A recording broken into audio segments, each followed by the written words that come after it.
everybody, it's Jeff here from Jazzwire. Welcome to Guided Listening this week. This week, we got a good one. Michael Brecker, Tales from the Hudson.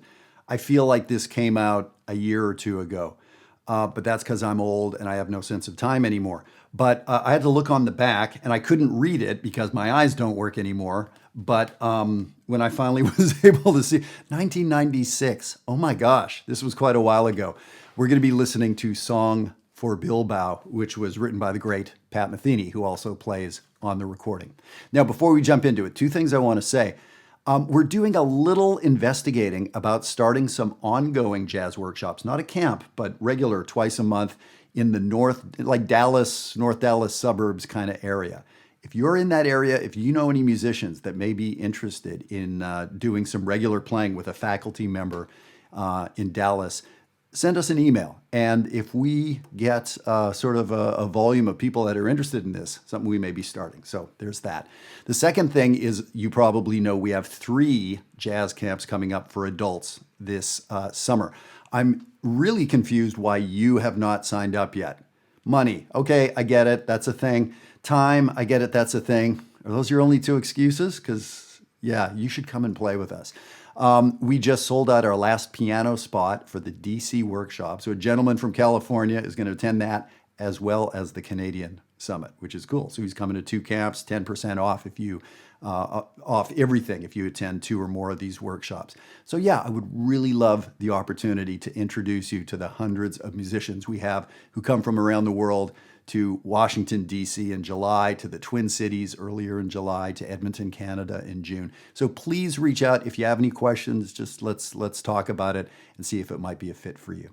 All right, so let's jump into this. Song for Bilbao. And I was thinking about this because this is actually one of the songs we're going to be doing at the D.C. workshop. So it's a very cool song. It's really become something of a modern standard. Metheny had recorded it before this, and then, came out on this Brecker album. It's a wonderful performance. It's Michael Brecker on tenor saxophone, Pat Metheny on guitar synthesizer. It's McCoy Tyner, that McCoy Tyner on piano. Dave Holland, one of the great bass players of all time. Jack DeJohnette, oh my God, Jack, on drums, and Don Elias on percussion. We hear, I think, conga really quite a bit. Yeah, this is a very cool tune. So it's an A-A-B-A tune, and the bridge is this really short thing where the chords last for 3/8 notes each. There's some challenge to it. So it's got sort of a Latin, rock modern kind of vibe to it, Metheny, right? It's straight eighths. There's really, kind of a lot going on. And then just, 3 incredible solos by Michael Brecker, McCoy Tyner, and Pat Metheny. So I think we'll just jump into it. But one thing I want to say is we'll be talking about and listening in the intro. There is a rhythm that gets set up. 1, 2, 3, 4, da, ga, ga. 2, 3, 4, da, ga, ga.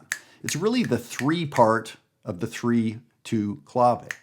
1, the and of 2 and beat 4. 1 and 4. 1, 2, 3, 4. 1 and 4. 2, 3, 4. Dang, dang, dang. Good. So in the rhythm section, that's kind of in there. So listen for that. And that's what gives it a cohesion. And I knew that. I've heard the song a million times.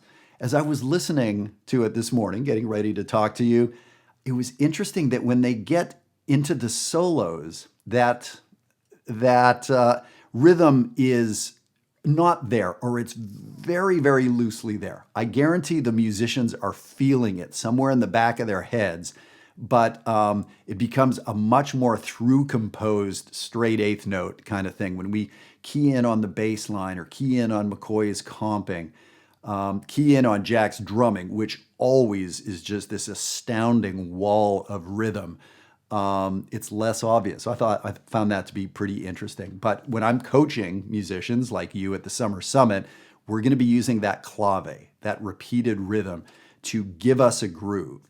And the important thing is to have a groove. And then we can loosen it up. Now, McCoy Tyner, Jack DeJohnette, Dave Holland are some of the great freer musicians on earth. So yeah, these guys earn the right to have that rhythm and then to relax from it. So for a novice player, for an intermediate player, for even an advanced adult player, we may be sticking with that groove a little bit more to, so that we have some cohesion. For a more advanced group, we may loosen it up. This is some of the fun stuff we get into. Let's listen to Song for Bilbao. By the way, when this first came out, I thought he was talking about The Hobbit, Bilbo Baggins.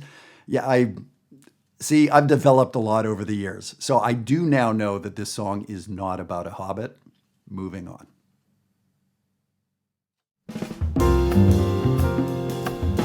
Bum, bum, bum. Hear that?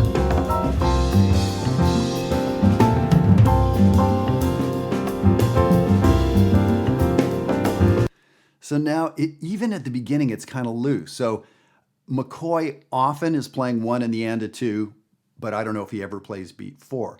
I'm not sure if Jack is playing the and a two, but he often plays beat four. So between the four of them playing bass, drums, piano, percussion, I'm not sure if Pat is in yet. We should listen for that. So that rhythm is in there, but it's so subtle. Check it out again. Let's take it from the top.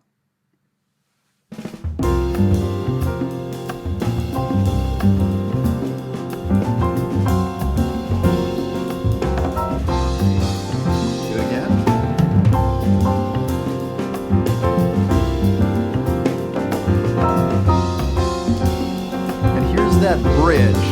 Check it out. 1, 2, 3, 1, 2, 3, 1, 2, 3, 1, 2, 3, 1, 2, 3, 1, 2, 3, 1, 2, 3, 1, 2, 3. Don't blame me. So that's a whole chorus of the song. Here we go.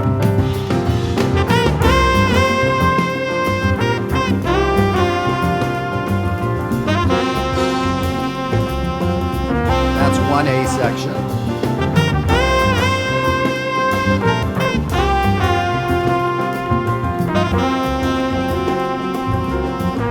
That bridge.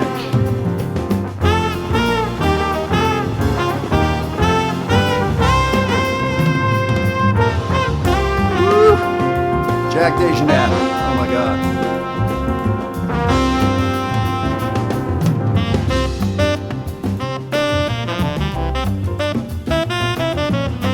So if we listen to the groove, it's really percolating, but we don't have that clave anymore. Michael Brecker.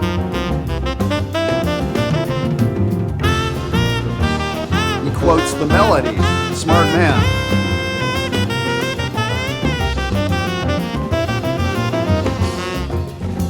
Pretty inside, actually.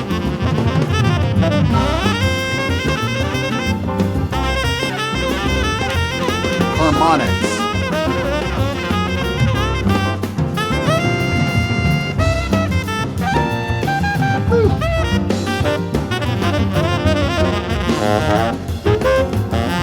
Harmonics.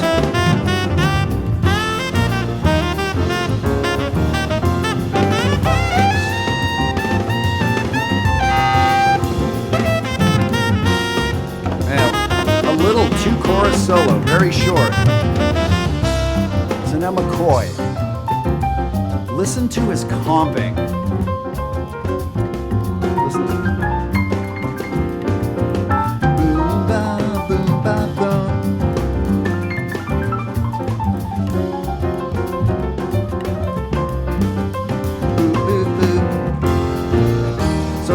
One chord that comes back a lot, the C sus. He's kind of got two voicings that he keeps moving between. He leaves it here.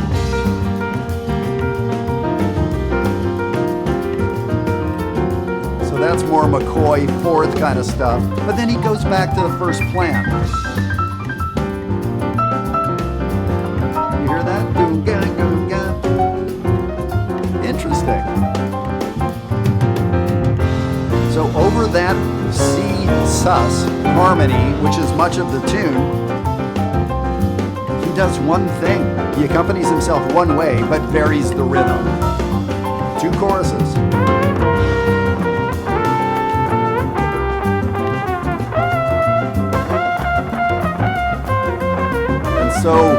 melodic and so legato, his tone, but how he plays. Here's the thing to listen for with Pat Metheny. Almost every note has something to it, a fall or a bend up to it. Down, D down, D blah blah, down. A lot of those glissandos down, right?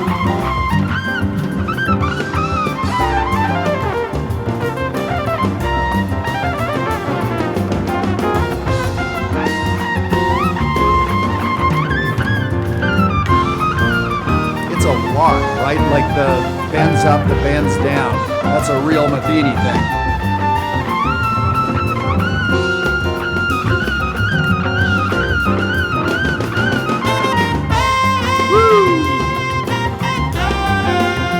And Metheny adds a nice harmony.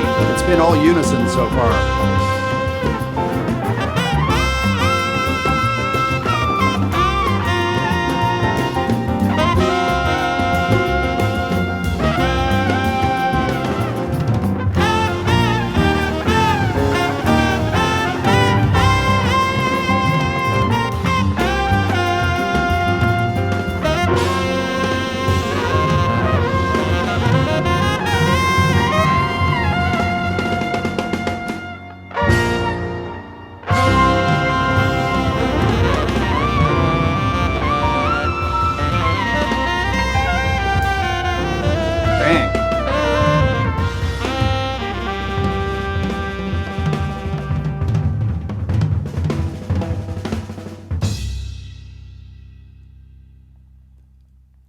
And so the tune had kind of ended. Jack keeps playing. Jack's doing this fill. Jack's doing this fill. If you listen back to it, Dave Holland's waiting for the big last note, and you hear him hit it.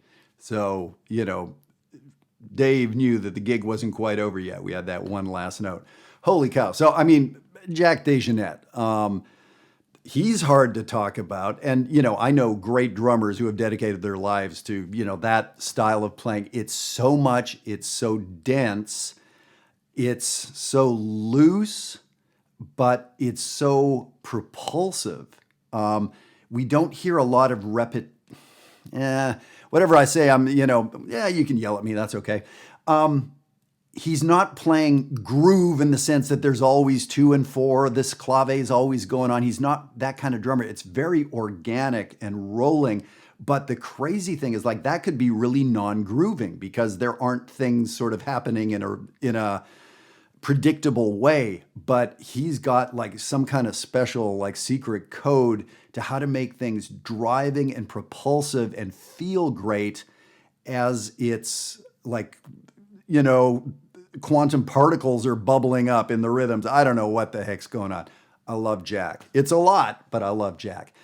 I mentioned a couple times Michael Brecker and harmonics, right? And so, he was a real master of that, something that Coltrane and others did before him, but Coltrane especially. And Brecker took it and just kind of codified it and made this whole study of these false fingerings. So the idea of like on a guitar, you can play one note on this string, the same pitch on a different string. So now you've got 2 B flats and you can detune one a little bit. So they're the same note, but they sound a little different. I can go ah, e.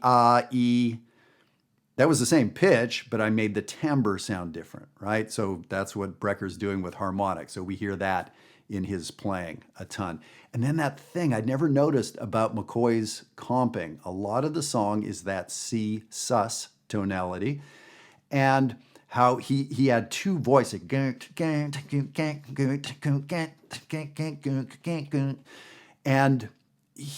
how he moved between that as opposed to just playing the same chord over and over again. So there's this really cool talking drum going on in his left hand as he was soloing over top. So that's a pretty cool lesson to, playing a song like this, just the comping.